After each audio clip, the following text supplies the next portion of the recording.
Throughout the various equilibrium problems we've been solving with acids, bases, and buffers, we've often taken advantage of approximations that we could make when solving ice tables that let us ignore, for instance, the amount of acid being lost to form H+. I wanted, however, to go through at least one example where we're looking at a case where some of those approximations no longer work.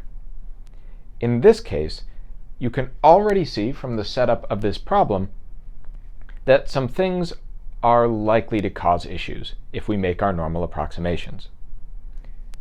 First, we're dealing with an acid here that has a fairly low pKa. That low pKa is going to correspond to a relatively large Ka, and that large Ka means that a pretty significant amount of our acid is going to be dissociating to form H+. Additionally, we have a case here where the amounts of acid and conjugate base are quite different. So the odds are fairly good that whatever does dissociate could make a significant difference in this amount. These are just two examples of things that might sort of set off your alarm bells when you're looking at solving a problem. This could arguably be called a buffer problem, although this amount of base is so low that this would be a fairly ineffective buffer for the most part. With that said, let's get into solving it. Now, we have a chemical reaction written out here. That structure of phenylsulfonic acid is fairly complicated, so for most of this, I'm just going to write it out as HA and A- to symbolize the acid and conjugate base. We have a pKa. We know we're going to need an equilibrium constant expression. Let's make sure that we know what that is.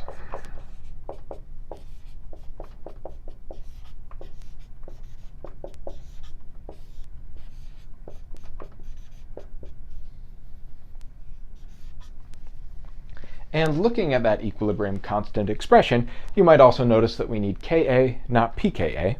So that's something that should also be calculated.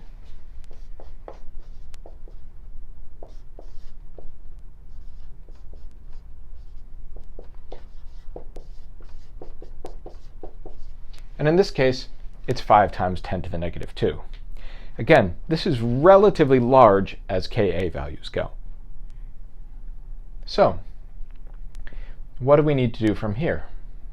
Well, you'll note that we weren't given the volume of this solution, and that's okay, because our next step is going to be to set up an ice table, and that ice table is going to have molarity, not moles, as its units.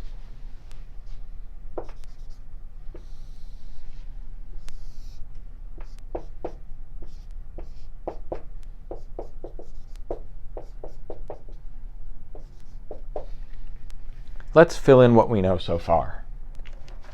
We know that our concentration of HA initially is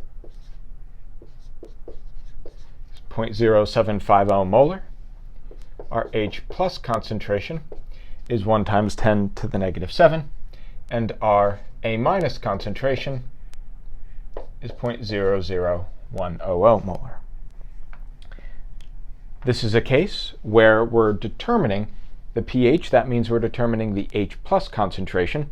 So it should be apparent from looking at the problem setup, or from looking at what we know in the ice table so far, that the amount of H plus being dissociated is our unknown.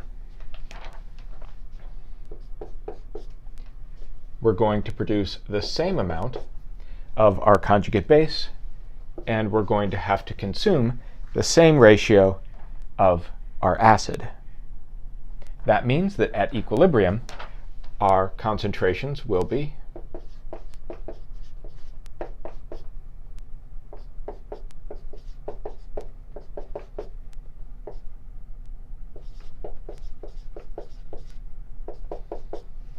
as follows. Now, I said that we can make perhaps not all of the approximations we normally would, but our concern here is that we have a fairly large pKa. That means we're going to be producing more H plus and A minus and consuming more of our HA. These concentrations are already pretty big, which means that in this case, we are going to be able to make the approximation that we can neglect that 1 times 10 to the negative 7 H plus that's already floating around normally. One of the things to note here is that in a sense, the approximation of neglecting the H plus, which is true when x is big, or neglecting x over here, which is true when x is small, there are times when those are both true, and those were the examples that we looked at previously. But generally, if one of those approximations fails, as in this case, we expect x to be pretty big, that typically means the other approximation is more likely to be true. So, let's plug this into our Ka and see what it takes to solve it.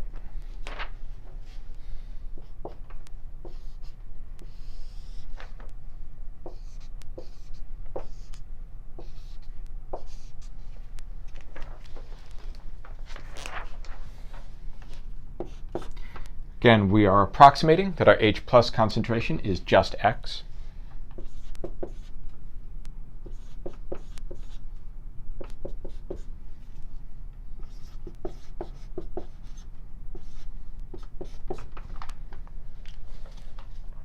So, I said I'm concerned in this case that because our Ka is relatively large, it might be handy for this problem to switch it out of scientific notation.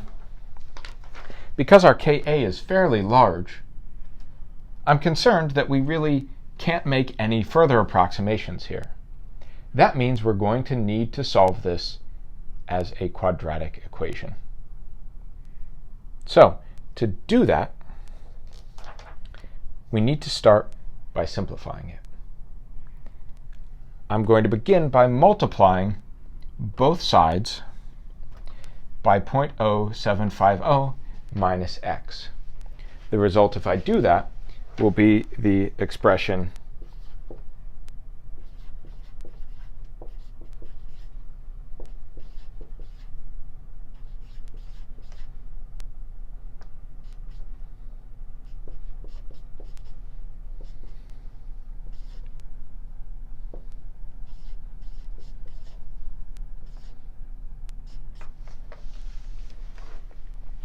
So you can see by multiplying this over, 0.075 times 0.05 is 0.00375, while 0.05 times minus x shows up here.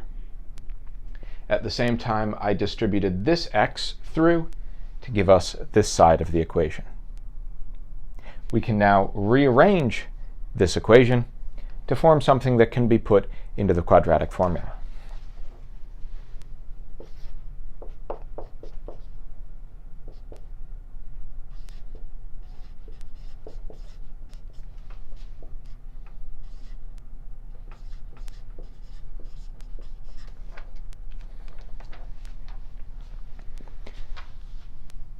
This is now ready to be put into the quadratic formula, so let's do that next. You might recall that the quadratic formula is the opposite of b plus or minus the square root of b squared minus 4ac all over 2a. So in this case, our a is equal to 1, our b is equal to 0.0510, and our c is equal to negative 0.00375. Let's plug that in. The value of x is 0.0408. So now that we have that value, we can plug it back in to our ice table. So let's determine now what our equilibrium values for these different compounds are going to be.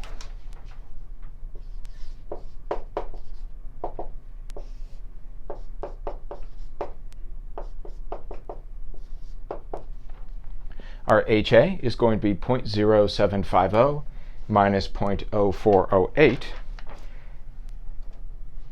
That is 0.0408 0.0342 molar. Our H plus concentration is going to be 0.0408 molar.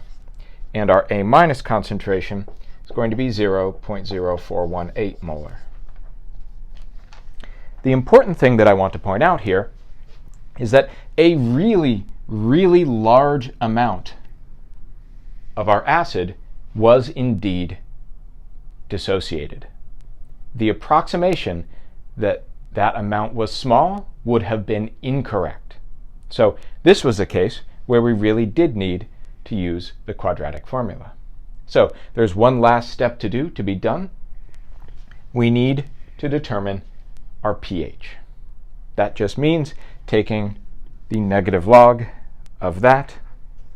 That means that our pH, we can put it over here,